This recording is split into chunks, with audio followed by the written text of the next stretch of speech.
Hello, this is a talk about reflective practice, the artifact, and practice-based research.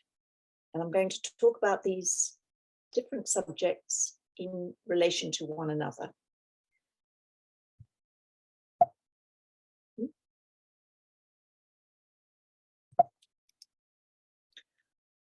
So here we go. And there are three source books which I'm showing here on the screen at the moment, which I will repeat later on during the talk, which will give you an opportunity, if you wish, to pursue the subject more closely.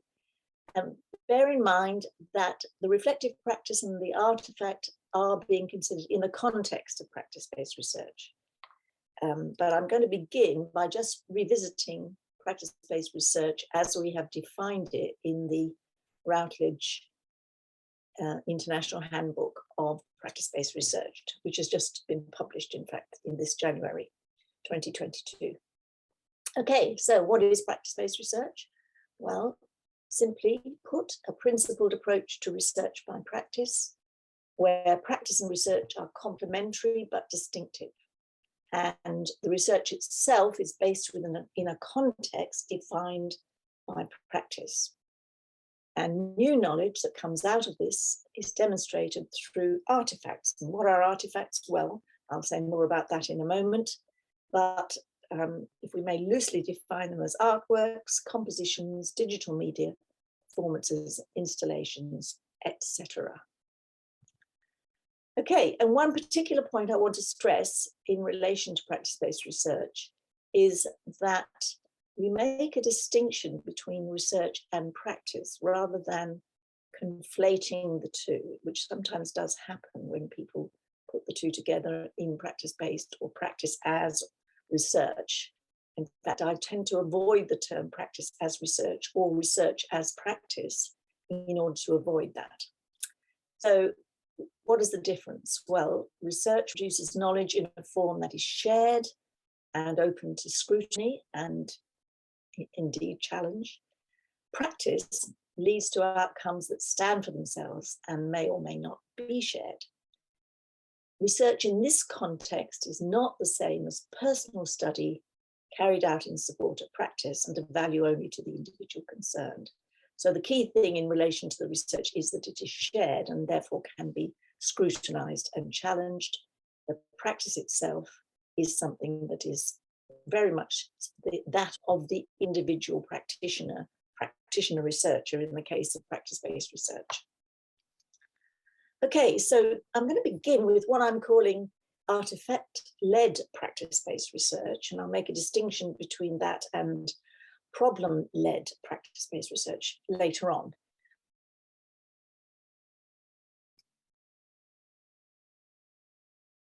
Okay, so I'm now going to talk about what I'm calling artifact practice-based research. I'll stick to practice-based. And this is an example of practice-based research in the real world, or at least in the real world of public art. Here we have an art installation in the English seaside town of Cleethorpes on the eastern coast of Lincolnshire. And it opened on March the 8th, 2022. And as you can see, it's a long piece of work going along the promenade. You can't actually see the beach, although perhaps on there you can see a little bit of the sea. It's 500 meters long. Can't quite remember how many individual installations there were. I'll talk a little bit about that in a moment. The artist concerned is Esther Rollinson, who worked in collaboration with Light Lab of London and other participants and funding bodies, the North East Lincolnshire Council and the Coastal Communities Resource. A little bit about this work. As you can see, it's very colourful. It has changes. There are lights between each of the individual installations on the lampposts. The lampposts themselves, each individual installation, but by which I mean the sculptural work that is around each lamppost. You can see something of that on the top left-hand corner, and each one is individual. And the artist's concept is something that connects and sweeps across the front of the seafront, reflecting the life and activity of the people of the area, the people of Cleethorpes, who, as you can see, are busy doing their exercises and enjoying themselves on the promenade. Now, because it's a piece of work in the public domain, the artist is under no obligation to talk about her process, but in fact, this artist, Esther Robinson, is very keen to do so. And you can see here on this slide that she has provided illustrations about the process by which Luminations, the work itself, came to fruition, beginning with her drawings and how they evolved into sculptural pieces. And you can see those on the top right-hand corner, and many of which now are engineered in the form, as you can see on the bottom left-hand corner, as individual pieces on each of the lampposts. And on the bottom right-hand corner, you can see that the work has been animated in order to test out the programmable lighting effects that have been created as part of linking each of the individual sculptures together. Now, that kind of process, and this particular one, can be represented in this way as an exploratory creative process where a practitioner researcher creates, reflects, and appraises and creates again. And of course, the artifact is the output at each of those stages in the process. And of course, it's a lengthy process, one which takes, in this case, took over 2 years.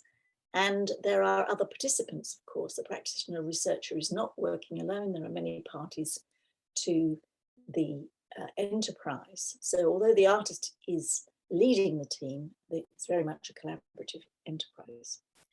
I'll say something a little bit more about what I'm calling the artifact-led practice-based process later on in an academic context.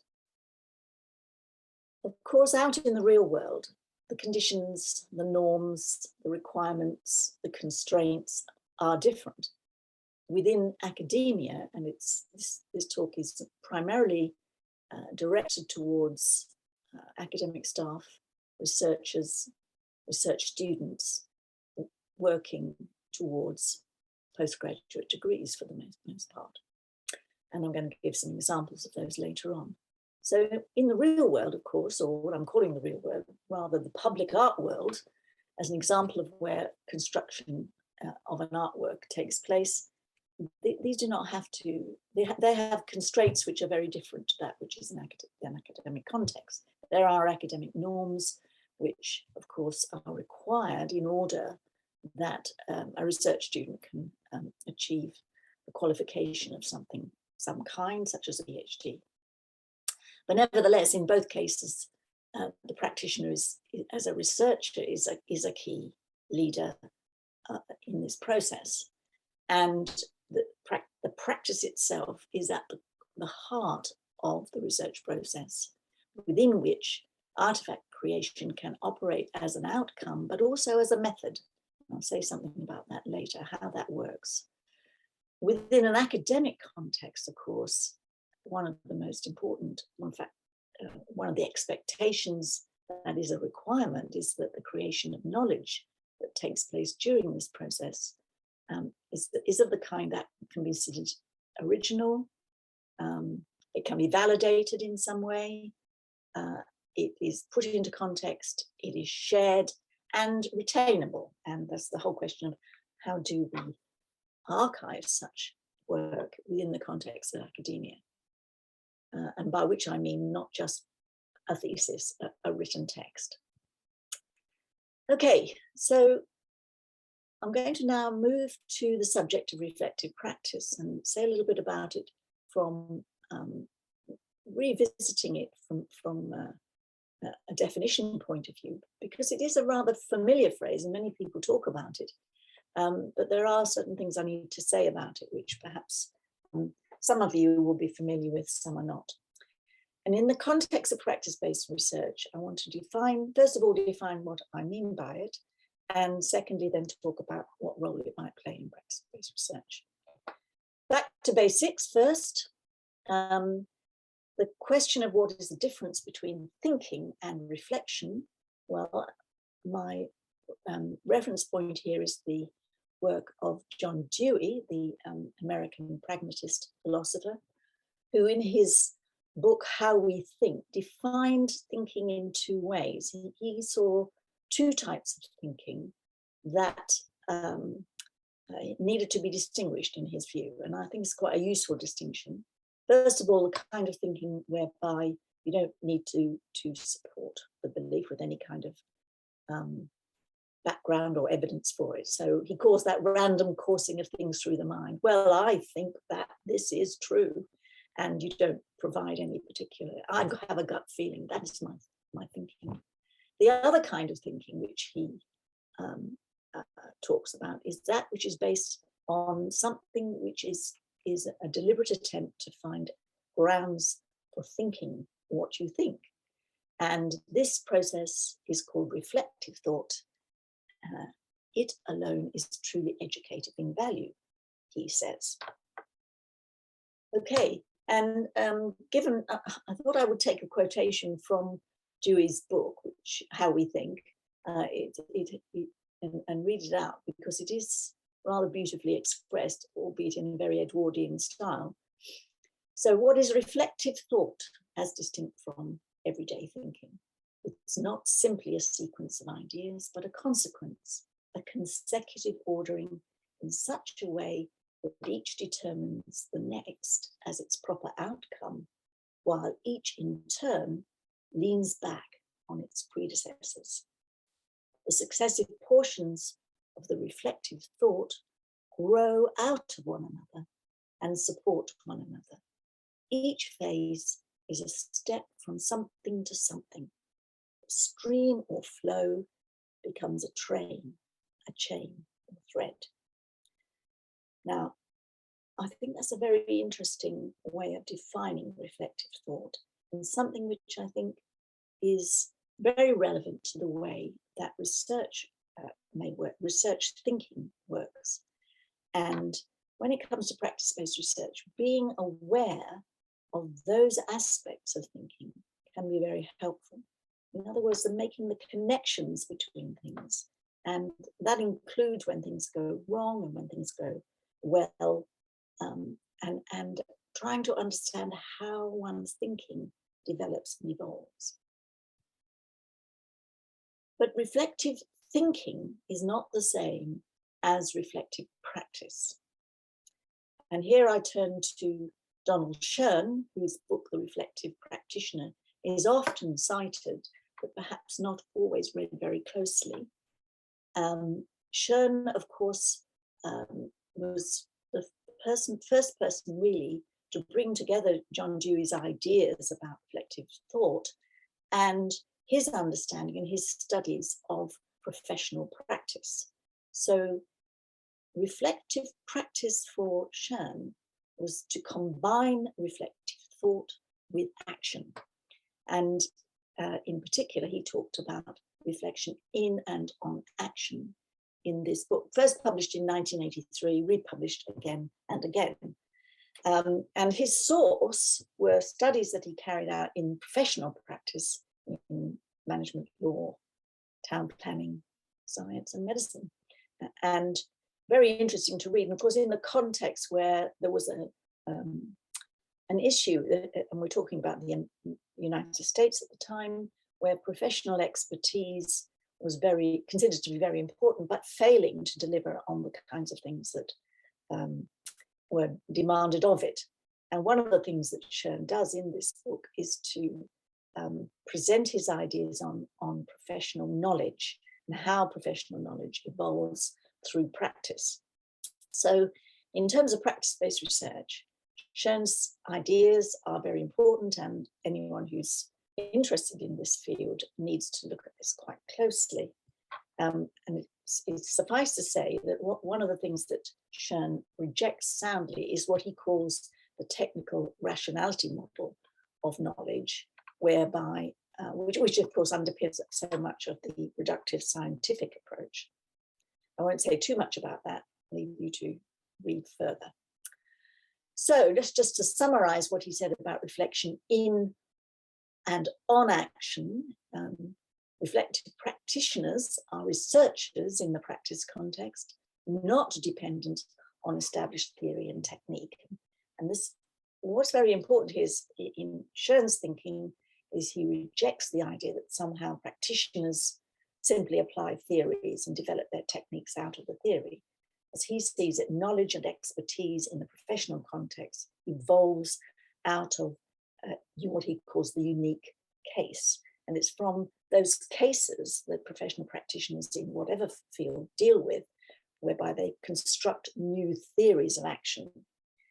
And in the notion of reflective practice, thinking and doing are not seen as, by the practitioners at any rate, as separate things, but decisions made in action are all part and parcel of a combined process.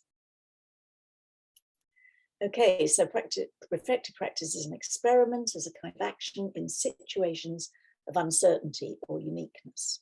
So one of the things professional practitioners have to encounter are differences. It's not all very well to try and apply a theory, a prescribed way of doing things, but so often things turn up which are unexpected, and you need to go back to basics, as it were, and construct a new theory of action. And one of the important things is not just during the course of carrying out the action, but also how you evaluate it afterwards. So that's the on action. Okay, so just very, very briefly, there's a lot more to it, of course, and the book is full of some lovely examples. I would like to just mention something which I've looked at myself in the context of what we're talking about today in practice-based research. I looked at reflective practice within the creative world, the world of art making, music making, art technology installations, media art, film making. And it seems to me that reflection in and on action, or whilst they exist, of course, in these areas, in the creative area, nevertheless have certain variants, and I've identified 4 additional ones which are part of the in and on action, but nevertheless quite important in creative work.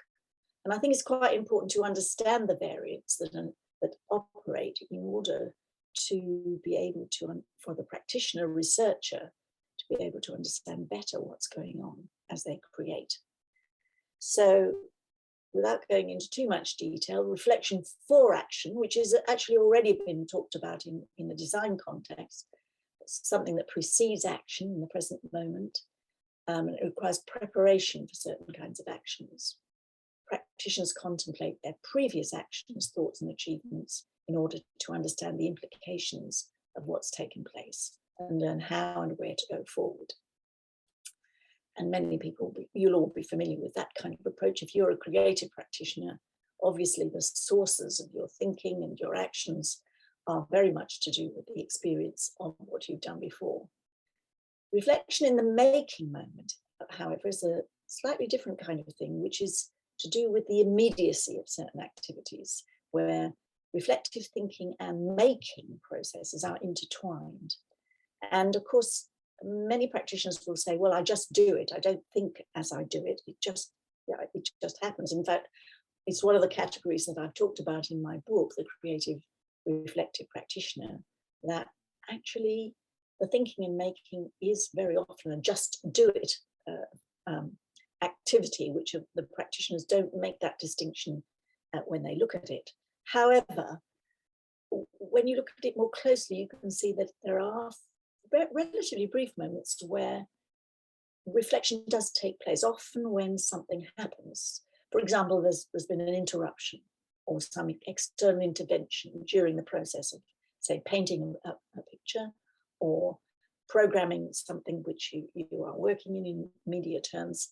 And sometimes those pauses give reasons for reflecting in that making moment. And sometimes, of course, things go wrong and don't quite, or at least rather than go wrong, bring out certain unexpected things. And this is where reflection on surprise can be a very interesting aspect of the process. And Schoen himself talked about pleasing surprise and not so pleasing surprise, one which was welcome and one which wasn't. It seems to me, looking at the creative field, that many kinds of surprises occur. Artists, for example, often engineer surprises in order to be able to jolt them out of a familiar path into a new direction. And you can either, if that happens, if you've engineered it or not, it's possible to disregard or correct the situation. Very often they provide opportunities to go down a direction you hadn't anticipated. This can be positive, if you want to just go with it, or cause you to reassess your activity and do something different. And then finally, reflection at a distance. This is a situation where the reflection in the making moment, the actual activity of creative work, can be too intense, and where there's a moment when perhaps during the process there's a need to gain a degree of separation, detachment. And here there are various techniques that artists and other creative practitioners do in order to be able to get that separation and to be able to look at their works afresh. Now, I've listed all those different things: the reflective, in, on action, for action, in the making moment, on surprise. And anyone making something, creating something, won't find any of those a surprise or unexpected thing in their own work. But nevertheless, it's worth being aware of them, because one of the aspects of practice-based research that's very important, and where reflective practice can play an important part, is to actually document that process. And there are lots of good reasons for doing this, particularly if one is doing a postgraduate research project. This goes over a fairly lengthy period of time, or if you're just a practitioner, researcher, working in a different context, but trying to understand your process better. It's very important to be able to identify the events that take place and to be able to observe yourself and to be able to record what matters. What is it that causes you to be pleased with a piece of work, or dissatisfied, or to change your direction, or to go on with things? So one of the things that we certainly have advised PhD students to do is to build documentation of reflective practice into their process. Build it into your timetable. Find a time during the day, at the end of each day or during the day, when you actually do some documentation. And there are various ways of doing it. So what sort of questions you might ask yourself as you reflect? Well, there's a list of them there. What was proposed, decided, carried through, stumbling blocks? How did you address them? What was there? A workaround? Were the ideas, the initial ideas, workable, challenging, interesting at all? And if it's a collaborative work, did it work well? And if not, why not? And lots of things to do with reasons for success or otherwise. And within a collaborative project, what kind of different perspectives existed between the collaborators? And if people came from different disciplines, what sort of background they had, and what did you, the practitioner researcher, learn from the differences? This can be particularly important where you're carrying out activities which involve other participants, for example, audiences. And of course, finally, very important, what did you learn from any mistakes or things that went wrong? Okay, so reflective practice and the artifact, or reflection and the artifact, well, assuming that there is a creative process going on here. Obviously, reflection is involved in creating the artifact, reflection in the making moment, praising the artifact throughout the process or at the end, and identifying and documenting significant events and insights that lead to confirmation of the design the materials, the style of the artifact, or any change of directions. And you ask yourself, why? Well, of course, what you're trying to do here is to provide insights into the practice-based research process that others can learn from. Obviously, the practitioner researcher is learning all the time, but when it comes to sharing outcomes, this process of documentation and understanding the reflective practice can be very helpful. In fact, essential.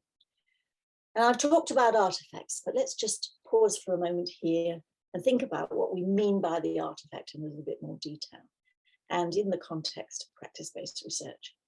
Well, there are no rules about this, of course.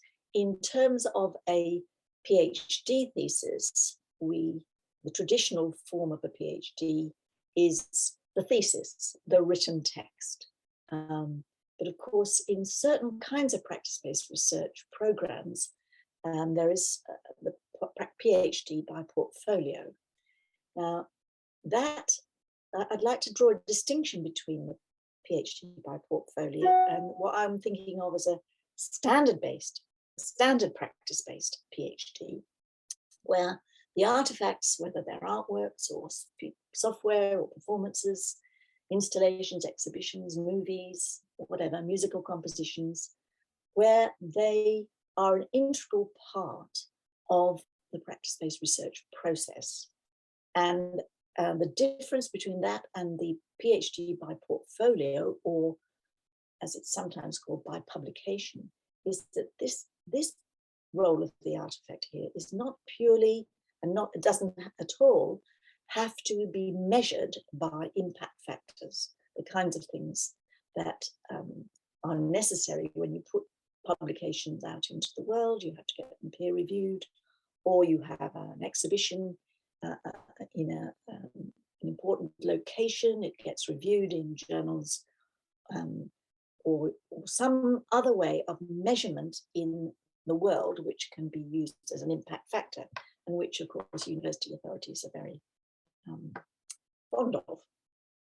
In the context of the standard practice-based PhD, which I would say has been the largest proportion of PhDs, the projects that I've been involved in, this is not the case. The artifact is itself part of the process and part of the outcome of the PhD, and therefore there are implications for what one does about those artifacts. So what is an artifact? Well, obviously paintings, sculpture. This is some of you will be familiar with Cézanne's paintings, of the many paintings of Montaigne Saint-Victoire. These are sculptures from the Dynamo exhibition in Paris in 2013, and the wall sculpture by Nola Jones. And of course, there are artifacts like products like typewriters and statues, and books, of course, creative works that are validated in different ways in the world. Of course, it's very easy to, relatively easy, I should say, to have impact factors for books if you've been published by a well-known publisher, or you have had reviews in journals. But in the case of the standard practice-based research PhD, a novel may well be part of the outcome, but it does not necessarily have to have impact factors. And of course, there are interactive installations. Here's an example from the Vivid Festival in Sydney, a not particularly well designed for children interactive piano. Here is an example of the work of Squid Soup, a group who do some quite remarkable works in LED lighting. And this is from their Submergence installation. I think this particular location is at Salford Quays. And this is an example of a dance installation interacting with a fluid, interactive fluid representation behind. So the artifact can have many roles in practice-based research, but the two main ones, of course, are part of the creative process and part of the outcomes of that process. So just to summarize there, the making, the ideas, the reflection, the object of the reflection in action, and all the other types of reflections. And of course, there's a need to externalize and document the process, trace the rationale of producing this artifact, and evaluating it. It may be done through observational studies, particularly where audiences and viewers are involved. But one cautionary note that it's important from a PhD point of view to remember that the artifact does not speak for itself in the context of a PhD. And one of the advices that we give in the Handbook for Practice-Based Research, the one that has just been published by Routledge, is that there will be a need for how to view, listen to, or experience the artifact. The practitioner researcher needs to be able to present that artifact in ways that they want the reader or the participant to understand. And it's important thinking of the longer term. PhDs, after all, go on record, they are archived, and it's important not to assume that the significance of the artifact will be understood over time. So important to say what's new about it now in the context of other work, and to say from a practitioner research point of view, how does this artifact illuminate the new knowledge that is being produced? There's a very well-known article by Stephen Scrivener called "The Art Object Does Not Embody a Form of Knowledge," which he has revisited and published in the Routledge Handbook. And I would strongly recommend this as an article to read, to consider why we have to make this assertion. And now, it isn't the case that in the past practice-based research has required an explanation, if you like, or an interpretation, a thesis that goes with the actual artifact. In fact, in many institutions, the artifact itself, in the past at any rate, has been sufficient. Now that works very well for PhD by portfolio, but in the kind of PhD that I'm talking about, which is where the artifact plays a part in the process as well as the outcomes, that doesn't work. Okay, some examples now. Practice-based research and the PhD, and I'm going to give two examples, one of what I've called artifact-led practice-based research and the other problem-led practice-based research. But they have many similarities, but there are some distinctions which I think are worth thinking about. And these examples come from practitioner researchers who I've encountered over the years, just two examples out of many.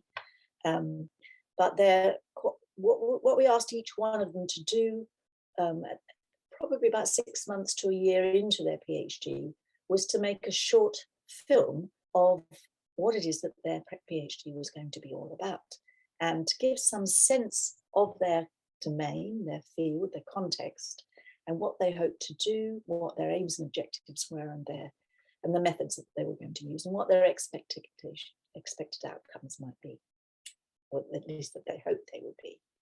So the summary would be, I'm going to be creating works, reflecting and evaluating them, finding knowledge and sharing the outcomes, very briefly.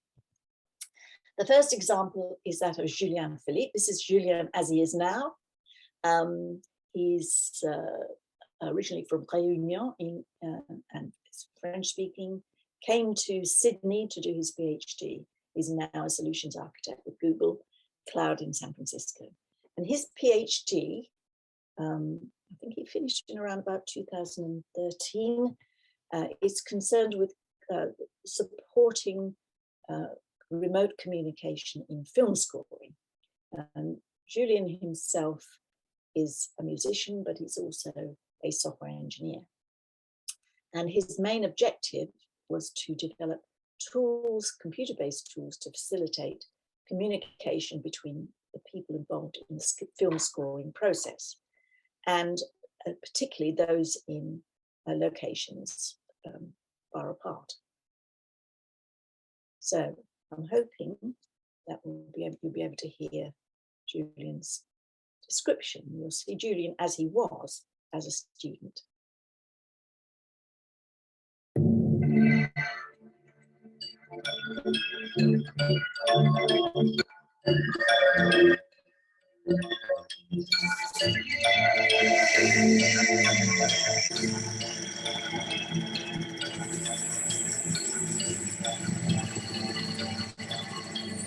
Hi, my name is Julian Fadi.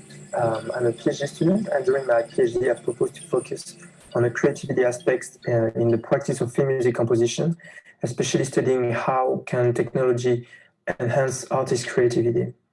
Many composers already use technology nowadays, such as synthesizers, samplers, or sequencers, and I have identified two main problems. First is that even if technology today is quite powerful and can accomplish very complex tasks, as a result of that, it is also very complex to utilize and so can hamper creativity. And second is that film music is often accused of being cliché-ridden and confined in popular standards. So to fill these gaps, first, I try to remove the barriers to creativity by enhancing interactions and abstracting technical considerations. And secondly, I want to directly stimulate creativity by providing a boost to inspiration.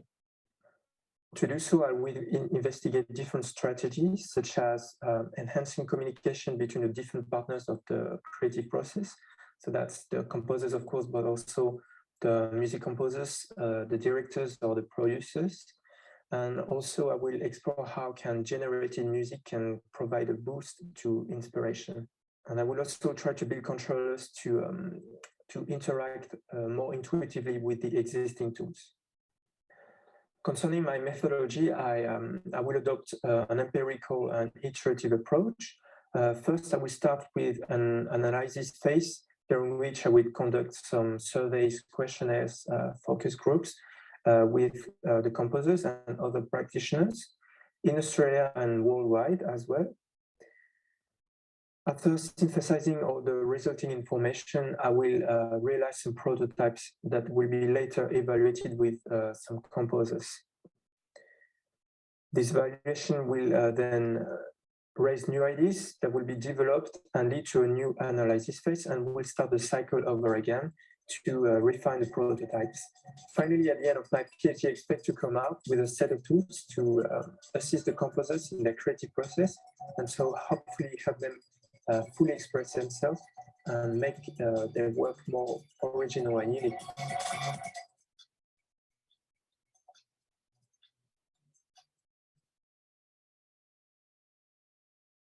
Okay, so as you can tell from that, Julian's main objective there was to facilitate communication between the participants involved in film scoring. And so I've referred to this as a problem-led approach with a practice-led aim. So he identifies the problem, what is happening in the communication between different participants in the film scoring team, and how to be able to, he can work on how to facilitate communication where it is hampered at the moment. So in a sense, the problem that he identifies leads to a hypothesis that he can promote effective communication and thereby enhance opportunities for creative ideas to emerge. And one of the things that, of course, happens is that as he was doing his initial feasibility studies, he noticed he was able to identify how poor communication inhibited the emergence of creative ideas. And then he talks about his method, how he's going to design a system to, and in fact, he did first of all begin with a paper prototype, studying composers and filmmakers to test his design concepts, and then to develop an actual software system and to study what he calls that software system's screenfaction in use. So And then that is followed by reflection on the issues arising from those studies.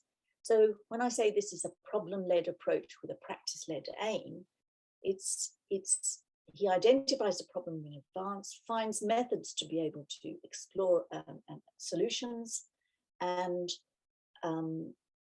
aims to help other practitioners as distinct from himself. And I think this is quite an important distinction in certain forms of practice-based research, which in the past I've called them practice-led, but basically it's a variant of practice-based research. This capacity to help others who are practitioners comes out of the work done by a practitioner, because he's a practicing musician and a professional software engineer. In this context, his work is operating very much on the basis of the skills of his professional engineering. Of course, the outcomes are shareable. There is an artifact. It's a prototype system called ScreenFaction. Insights into the composer-filmmaker relationship, design concepts, and tools and guidelines for interaction design for creative communication. So the artifact plays a role in there, but it is not the central outcome. It's vital as part of the method. It is something that could be used afterwards and developed. I don't know that it has been, but it is not the main focus. And you can actually model it or represent it in this way, which is to shift the emphasis a bit. Instead of practitioner researcher, Julian is more of a researcher practitioner. There are other participants, of course, the film scoring team, and really the investigation begins with the formulation of questions. The method includes the artifact, which is the ScreenFaction system, and there's a lot of creation, but the main outcome is the knowledge, the insights that he has gained from doing this work. By contrast, I'm going to give another example, and again, there are many similarities between the two examples. This is Sarah Moss, who is currently senior features reporter at the ABC in New South Wales.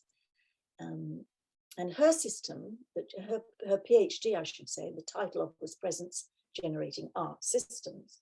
And here, the PhD investigated the experience of presence in interactive art systems using eye tracking. So there's many similarities there, technology involved with an artistic intention. Here's Sarah talking about her work. She first begins.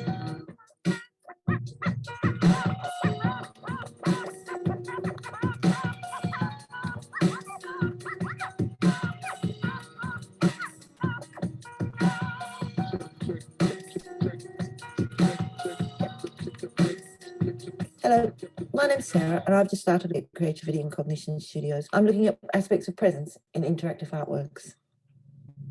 I've spent the last 5 years working with new media technologies, producing short films, documenting theatrical performances, and creating interactive videos for live theatre. In 2000, I collaborated with Critical Mass Theatre in their production of Haskem. We spent the next 4 years developing new work, incorporating digital elements into the choreography of the staging. We created digital characters and used a lot of live feed during shows. Combination of technologies has allowed me to use the televisual as a mass media toolkit, incorporating DVD players, multiple projectors, front and rear projection screens, TV sets, and 35mm slides. As a documenter and editor, I'm drawn by the moment, but I love to explore the minute in my work, frame by frame. I spent 8 years working with Splinters Theatre of Spectacle in Canberra, and have ever since loved to work on site-specific events. 5 video pieces were developed for use as a backdrop in Circus Wows Beneath My Feet, which took place under the Wollongong Lighthouse beneath a full moon. The video aims to draw the audience further into the adagio performance, providing for them a rhythmically cut juxtaposition of relating images. I'm here to study presence, that sense of being there that you get sometimes when you're using technology and having an out-of-body experience. Principally, I'll be developing a taxonomy for presence-based interactive art systems. I'll be developing through prototypes a new work that clearly signifies my research and presents yet another engaging physical interaction with technology.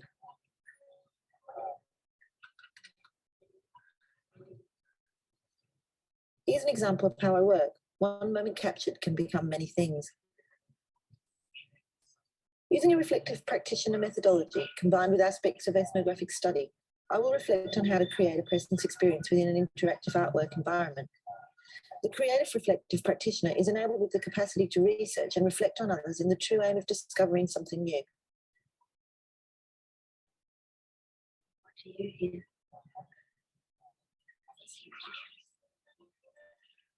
I will be looking closely at the potential applications for teleporting telepresence systems, facilitating a travel experience without leaving the room.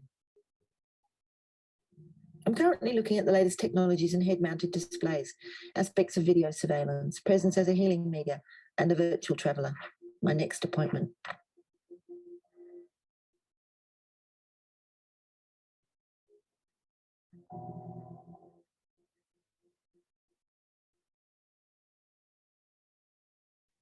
Okay, so that was Sarah talking in the pretty early stages of her PhD program. And as you can tell, she's very much an experienced practitioner, her background's in theatre and film, and she's exploring the new possibilities that new technology brings. Her objective in the end was to produce a cinematic presence-generating experience. And as you can tell from what she's saying, this involved engaging with audiences, bringing them into her research program. What you can see here are some stills from the film that she developed, whereby the audience, the viewer, interacted with the experience using eye tracking systems. And I think one thing I should say is that in the Creativity and Cognition studios at the time, PhD students were able to develop their works within the context of a studio until they reached a certain point where it would be possible to bring in audiences. And at that point, they were installed in what we call beta space in the Powerhouse Museum in Sydney, where the practitioner researchers could bring in members of the public, talk with them about their experience of their artwork or their installation or their exhibition, and carry out further evaluation or appraisal of the work, very often adjusting what they had already developed in the light of audience experience.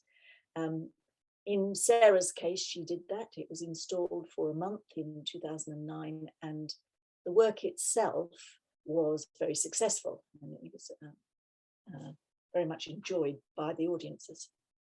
So this is more an artifact-led practice-based process, although there are many similarities with the problem-led process of Julian Philippe. As you could see, that the predominance of the artifact is such that it in itself, whilst it plays a part in the process as very important, it is ultimately, it has to be an experience, an art experience that stands for itself, and that can operate in the real world. It can operate as it did in beta space with the public. And in that case, it is a part of the outcomes of the practice-based research PhD. So the creating, the reflecting, and the creating again, this is all part of the process, is very much focused around the artifact, and the tools, the technology tools, are part of the process, but the ones in which contribute to the enhancing of the audience experience, which is part of the artifact. The interactive, participative artworks such as this kind are whole experiences, not just artifacts that stand alone, and the audience's experience of them is part of the work itself. Now, in Sarah's case, obviously, it's very important if you are looking at her PhD to be able to have some sense of what this art system, this Pegasus, was about. And so in order to be able to achieve that, she actually bound a hard drive into her submitted thesis, the textual work that was the submission. So the artifact is archived alongside the text itself. Now, of course, there are problems over time. Technology changes and dates, and being able to access them will always be a problem. But there are ways in which this can be minimized, at least for the immediate future. And the whole point is that the presence of that system, that artwork, is vital to understand the whole thesis, the whole submission. It isn't just enough to read the text. The art system, as she called it, is there for people to look at. They can also look at clips to illustrate how the eye tracking device worked, and you can actually use the application to be able to recreate the visual display that Sarah created. So artifact, in this case, the supplementary or non-traditional material, as it's so often called, as if it's a byproduct, is actually at the heart of the practice-based research project, and it is at the heart of the practice-based research submission. So in this way of thinking, the experience of the artifact itself is vital, and examiners, participants who are part of it can experience it, but particularly when it comes to understanding it, the whole process of examining a PhD of this kind requires some experience of the artifact. Not easy to do in cases of things like exhibitions, but there are ways of enabling that, which students can produce given a reasonable knowledge of modern technology. Okay, so coming towards the end of what I have to say, I think behind all what's going on here in terms of this form of practice-based research is, of course, the knowledge that's derived from practice. And as I've made very clear, the artifacts are an essential part of it, but they do not stand alone. And other forms of knowledge come out of this kind of practice-based PhD. And I've listed some of the examples there.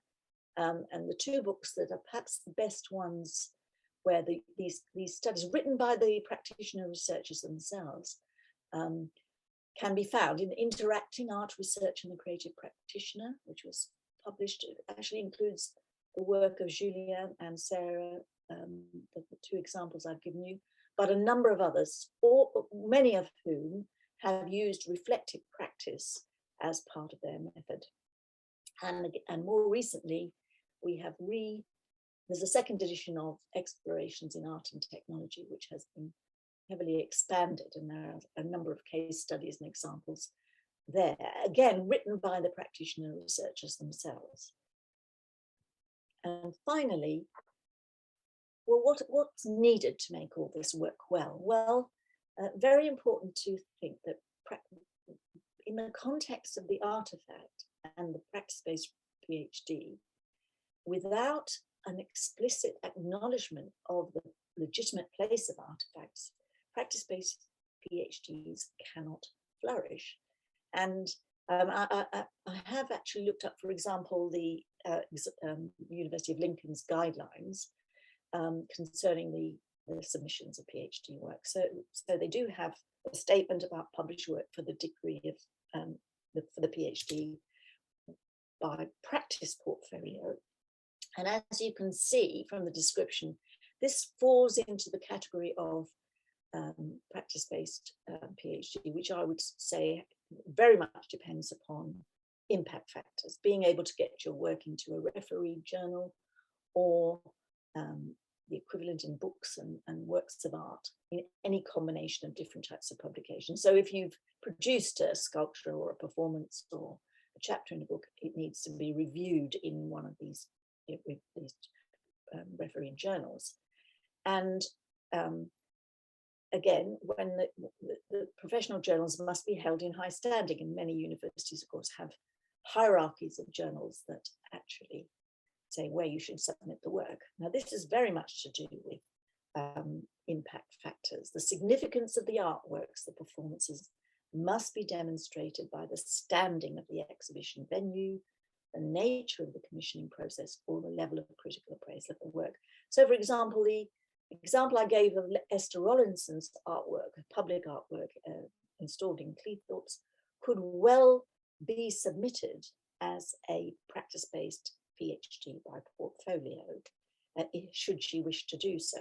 She doesn't, as it happens, but there's certainly that would be an option for her. However, the other kind of PhD, the one I was talking about in the example, is different. And it's very much a case of the regulations having to be appropriate for that. So I put up an example from De Montfort University, where practice-based research is very strong, and they have some very good training programs for that, which I would certainly recommend people investigate. In their case, the rules say that a student may undertake a program of research in which the student's exhibition, performance, creative writing or similar work, which forms a point of origin or reference, and it is a significant part of the intellectual inquiry, it must have been undertaken as part of a registered research program. So it's actually included in the initial proposal. In such cases, the work must be supported by documentation in the form of a thesis which sets the work in its relevant theoretical, historical, critical, and or design context. And this is where what I talked about earlier in relation to reflective practice matters. There is, of course, the whole question of how you document that, and that's explored more fully in the Handbook of Practice-Based Research that I referred to earlier on. But this kind of regulation is very important where practitioner researchers wish to submit a PhD on the basis of the creative work that they have developed and explored during the course of their program. And I don't think very many universities, certainly not the older universities in the UK, take account of that. One of the reasons why the newer universities, I say new, they're not so new nowadays, but those that were formerly polytechnics, one reason why they tend to be fairly well covered by this particular type of practice-based PhD is that under the rules of the CNAA, the Council for National Academic Awards, which governed the rules of polytechnic research many years ago, there was, of course, much more emphasis on the production of artifacts. And so they were seen as a necessary and normal part of a postgraduate degree submission. So places like De Montfort University and other ex-polytechnics, former polytechnics, tend to have clear regulations that allow the submission of the artifact alongside the PhD. Okay, well, I'm going to just finish by putting up some of the references that I referred to earlier on, and hopefully I've stimulated some discussion to follow on from this presentation. Thank you.